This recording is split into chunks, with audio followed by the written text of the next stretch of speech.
Natutuwa si Boy Uhog dahil natalo niya ang lahat ng Tontate Tribe. Si Robin ay naging isang laruan kaya nakalimutan na siya ng lahat. Tapos hindi pa niya mahanap kung nasaan si Usopp. Pinagbabaril ni Frankie si Dellinger pero nakalapit ito at sinipa ang cyborg. Saka pinagbabaril pa siya ng mga marine. Ngunit bumangon ito at sinuntok sila. Pagkatapos ay tinira niya pa ang mga ito ng coup d'event. Gamit ang clairvoyance ay natigilan si Violet nang malaman na natalo ni Trable ang mga Tontate Tribe. Pero kumpiyansa si Luffy dahil nandoon daw si Usopp. Nakita ni Sugar ang candy na dala ng mga duwende na iniisip niyang may lason. Si Usopp naman ay hinahanap na ang exit dahil nais niya nang tumakas. Ngunit nag-announce si Trable na magpatuloy lang daw ang lahat sa trabaho kaya pinagmalupitan nila ang mga laruan. Narinig naman nila Boy Uhog at Sugar na may sinasabi ang Tontate Tribe. Dahil tinatawag nila ang pangalan ni Usopp na pinaniniwalaan nilang hero. Isinigaw ni Leo ang pangalan ni Usopp kaya natigilan ang lahat at kinabahan naman ang sniper. Giit ni Leo na si Usopp ang kanilang hero kaya ililigtas sila nito. Ngunit sinabi ni Trable na niloloko lang sila nito dahil walang darating na hero kaya napaiyak ang mga ito. Pero si Leo ay nagtitiwala pa rin kay Usopp. Kaya ang lahat ng mga kasama ay nabuhayan ng loob dahil ililigtas sila ng kanilang hero. Pero tinapakan lang ni Boy Uhog si Leo. Kaya naman nakukonsensya si Usopp sa kanyang naririnig dahil isa-isang tinatapakan ni Trable ang mga ito.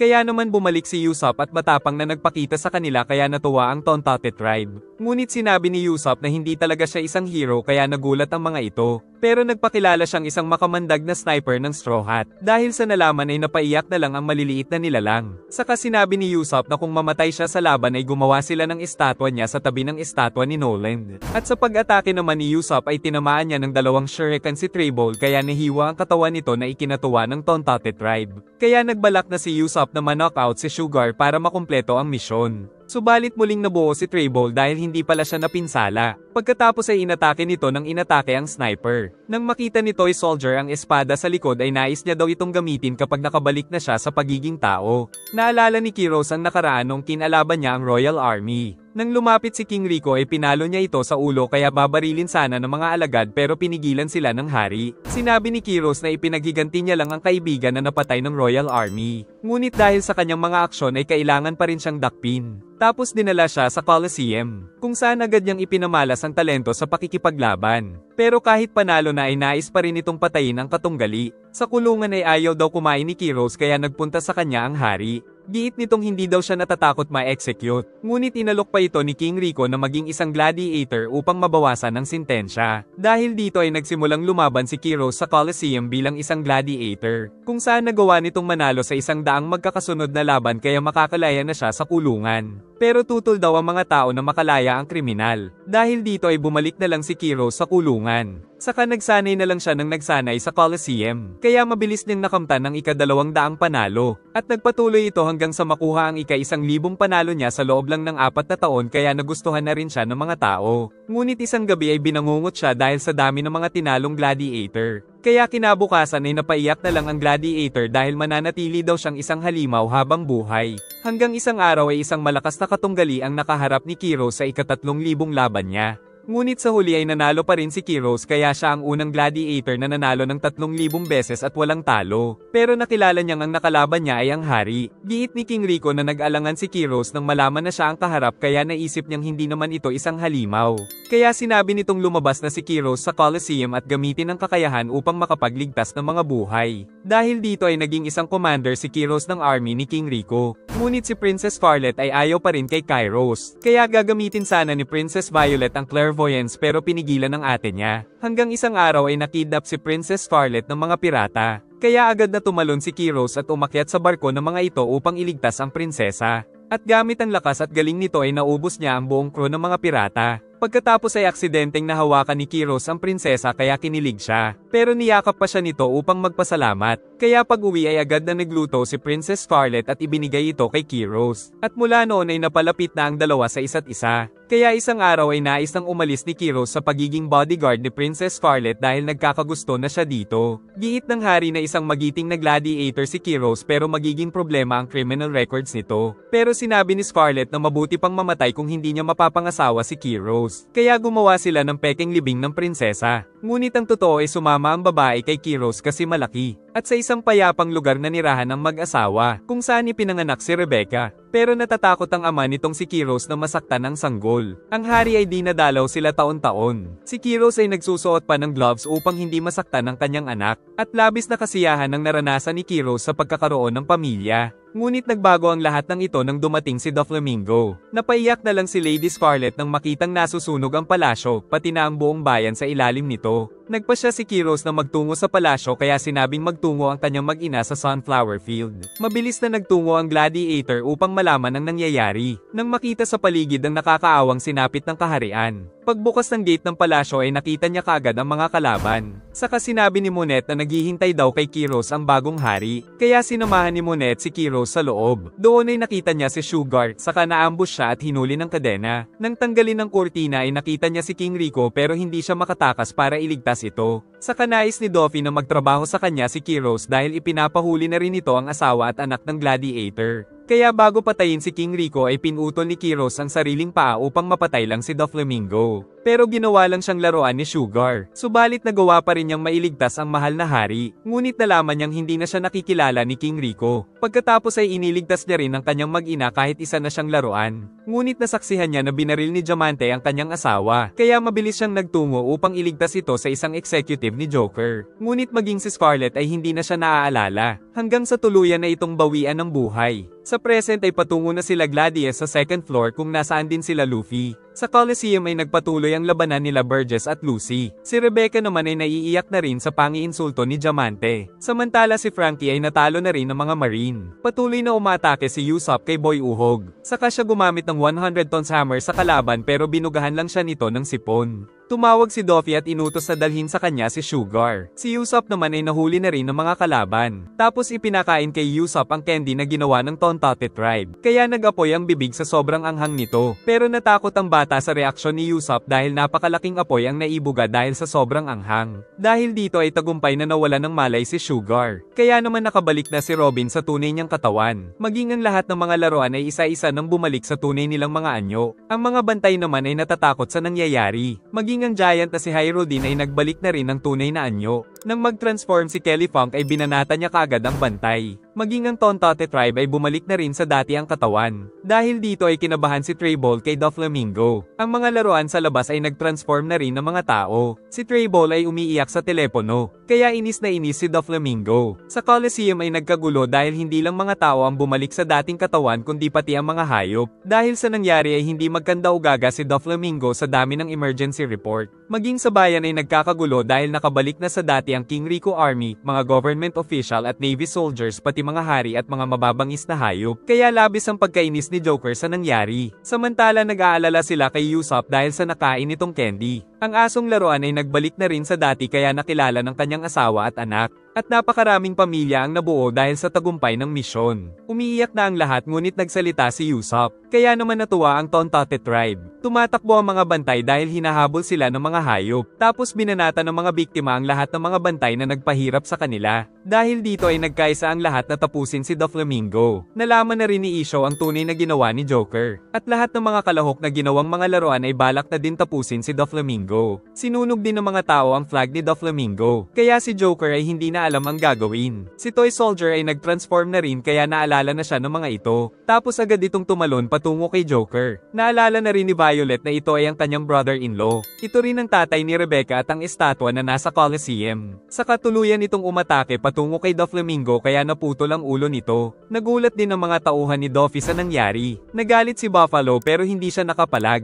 Saka dumating ang mga bantay at pinagbabaril sila Luffy kaya pumasok na rin ang dalawa. Samantala ang Coliseum ay meron ding nagwawalang gorilla. Di rin makapaniwala si Diamante na matatalo si Sugar. Umiiyak naman si Rebecca dahil naaalala niya na ngayon ang kanyang ama na si Kiros. Si Sabo naman ay may kinakapa sa ring. Saka ito gumamit ng armament at sinuntok ang sahig kaya nag-crack ang ring sa lahat ng direksyon. Sa kanya tuluyang winasak ito na ikinagulat ng mga tao. Kaya nangangambang mahulog ang mga kalahok maliban kay Lucy. Dahil sa panganib ay tumakbo na papalabas ang mga tao. Nang may tumamang bato sa kinaroroonan nila Barto ay muntik na rin silang mahulog. Si Burgess naman ay tuluyang nahulog dahil tinamaan siya ng bato. Tumalo ng isda na may dala ng devil fruit kaya sumakay si Sabo sa isang isda para makapunta dito kaya naglabas ng sandata si Diamante ngunit nahulog naman siya sa tubig. Kaya nakapunta na si Sobo sa premyo at agad na binuksan ito. At siya ang tagumpay na nakakuha ng Devil Fruit. Dahil dito ay si Lucy na ang panalo. Saka kinain niya na rin ito na ang pangit daw ng lasa. Si Barto ay mamamatay na dahil sa leeg niya nakakapit ang dalaga.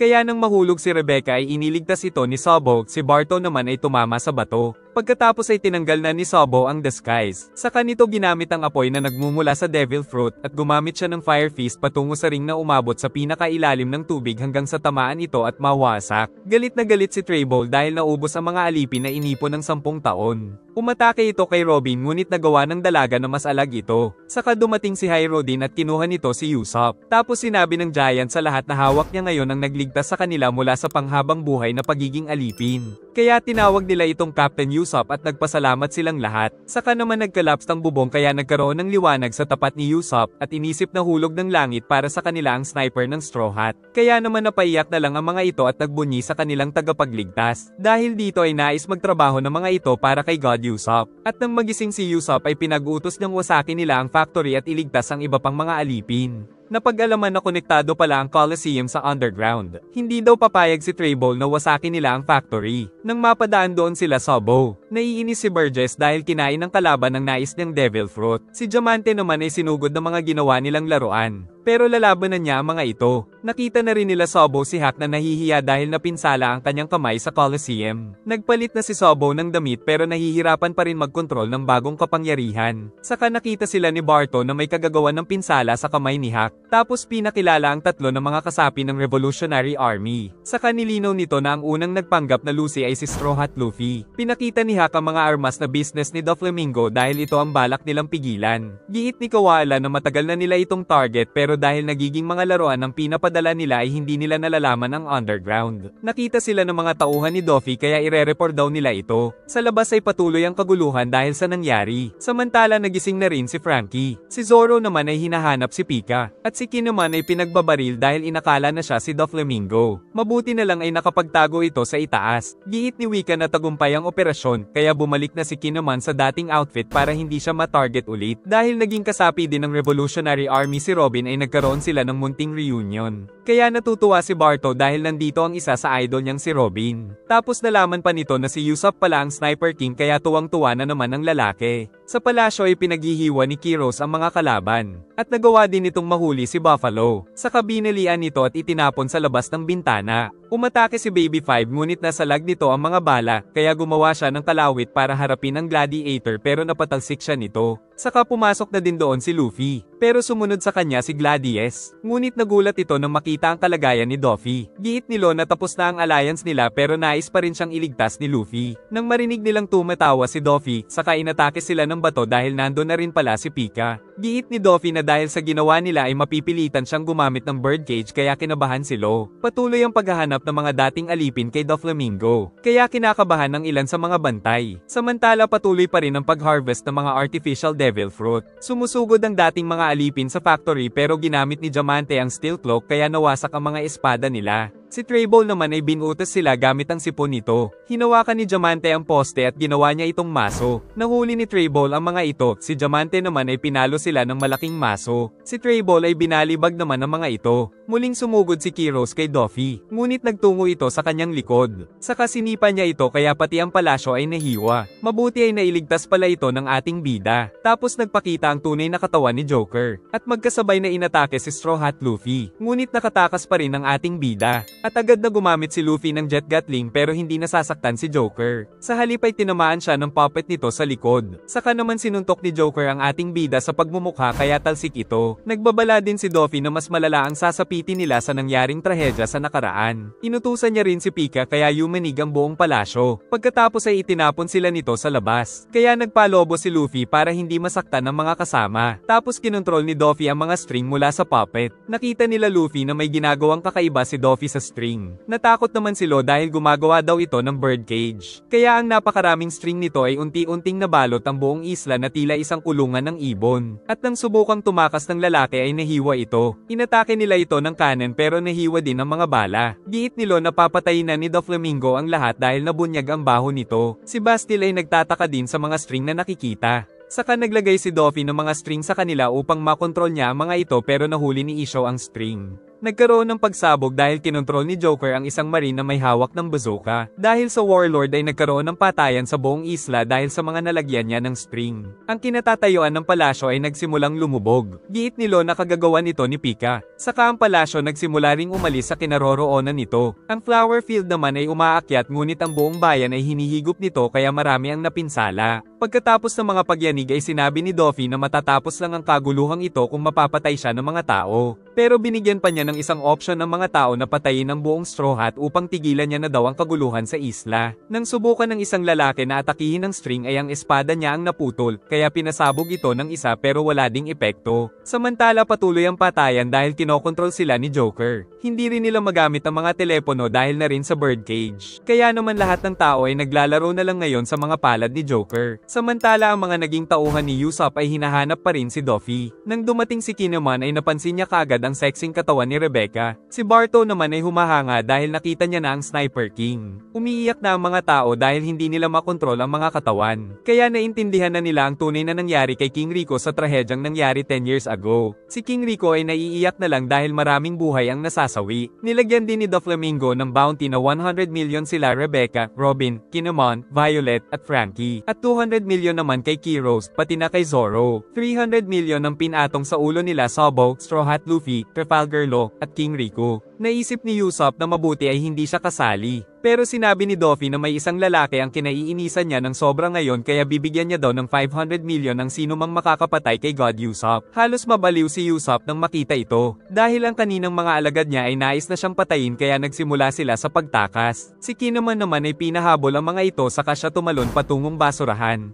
Nag-iisip ang mamamayan kung ano ang pinakamabisang gawin. Ngunit napagpasyahan nilang tugisin ang mga nasa hit list ni Doffy dahil mukhang mas madali daw ito. Hinahanap ng 3 tauhan ni Doffy si Frankie, ngunit patungo na pala ito sa factory upang subukan itong wasakin. Nakita siya ng mga dating alipin kaya hinabol siya ng mga ito para sa bounty. Nainis si Frankie dahil walang utang na loob ang mga ito, kaya pinasabog niya na lang silang lahat. Kalaunan ay dumating ang mamamayan na pinagtulungan siya at binaril pa siya sa ulo. Pero hindi niya pinatulan kaya tumakas na lang siya patungo sa factory. Tumawag si Doflamingo kina Diamante at Trable dahil pinapabalik sila nito sa palasyo. Ginamit ni Barto ang barrier upang maprotektahan ang mga kasama. Gamit ang telepono ay nag-usap ang grupo nila Robin at grupo nila Zoro. Saka kinuha ni Luffy ang telepono at tinanong kung nakita nila si Joker. Tinanong din ni Rebecca kung nag-transform na rin ba si Toy Soldier dahil naaalala niya ng ito ang kanyang ama kaya hindi napigilan ang pagtulo ng mga luha. Saka nangako ang captain na tatapusin niya si Doflamingo. Giit ni Lo na ang plano lang nila ay ang wasakin ng Smile Factory at hayaang maglaban sila Kaido at Doflamingo. Pero kung tatalunin nila si Doflamingo ay sila ang pagbubuntunan ng galit ni Kaido. Ngunit nais talaga ng bida na iligtas ang mga tao. Hinahanap pa rin sila ng mamamayan upang matapos na ang kaguluhan. At hinuhuli ng mga marine ang mga tao na kinokontrol ni Doflamingo ng string. Nais nang sumugod ni Luffy pero nakalagay pa rin ang Sea Prism Stone kay Lo. Giit ni Violet na nung nahulog sila ay nakita niyang nahulog din ng susi. Pero hindi na nakapaghintay si Luffy kaya tumalon ito kasama ang dalawa. Nalaman ng mga Navy official na napakarami palang ginawang alipin sila Doflamingo. Si Maynard ay nagtungo kay Bastille at sinabing kailangan nilang hulihin si Doffy na siyang mastermind ng lahat ng ito. Si Koala naman ay nagtungo sa trading ship upang hanapin ang mga iligal na armas na negosyo ni Doflamingo. Nang marinig sa itaas na binabalak nilang sunugin ang barko upang hindi sila madamay sa kaso ni Joker. Kaya pinigilan sila ni Koala sa pamamagitan ng kakaibang fighting style nito na tila isang fishman. Sinabi ni Maynard kay Isho na kailangan nilang hulihin si Doffy. Ngunit ayaw ni Fujitora dahil tulad ni Doffy ay ginagawa din ng world government ang pang-aalipin sa mga tao kaya labis na nagalit ang Admiral. Humingi ng tawad si Boy Sipon kay Doffy dahil hindi niya daw akalain ang ginawa ni God Usopp kay Sugar. Humingi din ng tawad si Diamante dahil nakuha ni Lucy ang Devil Fruit sa Coliseum. Giit ni Joker na hindi na nila mababago ang nakaraan kaya pinapatawad niya na ang dalawa. Nababahala din si Diamante kay Fujitora, sagot ni Joker na tatapusin din nila ito pagkatapos nilang pakinabangan. Pagkatapos ay sabay-sabay na uminom ang lahat upang maging simbolo ng kanilang samahan.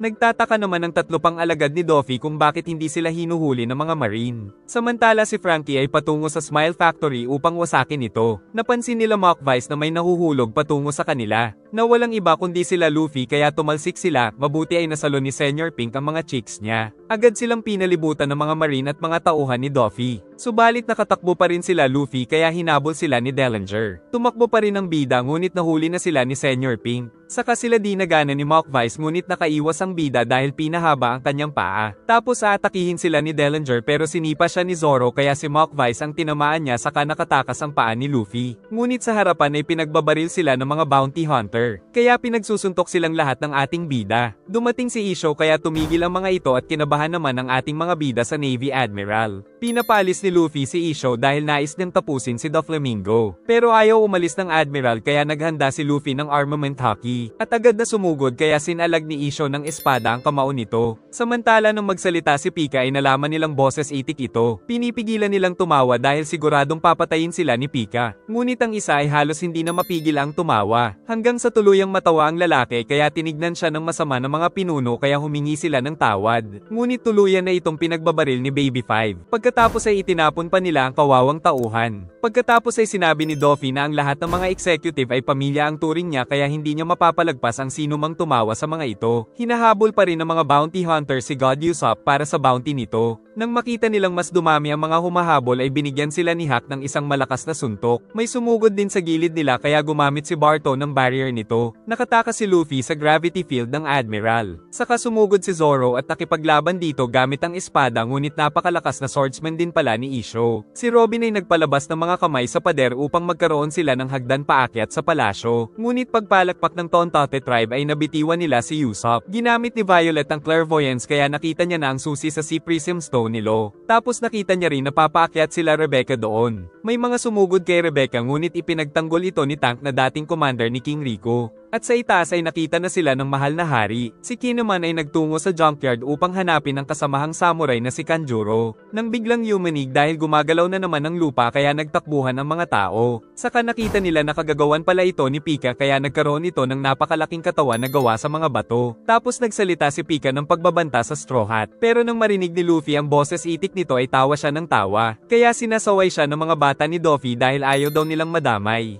Ngunit tumawa ng tumawa ang bida hanggang sa sumakit ang tiyan. Dahil dito ay nagsimulang magwala si Pika kaya nagtakbuhan maging ang mga kakampi nito. Saka sumuntok ang napakalaking golem patungo kay Luffy. Tapos sumabit pa ang kadena ni Law kaya natumba sila, saka tuluyang tumama sa lupa ang malakas na suntok ni Pika, kaya nawasak ang buong syudad ng Dressrosa at nadamay kahit ang mga marine. Maging si Zoro ay napalipad ng malakas na impact.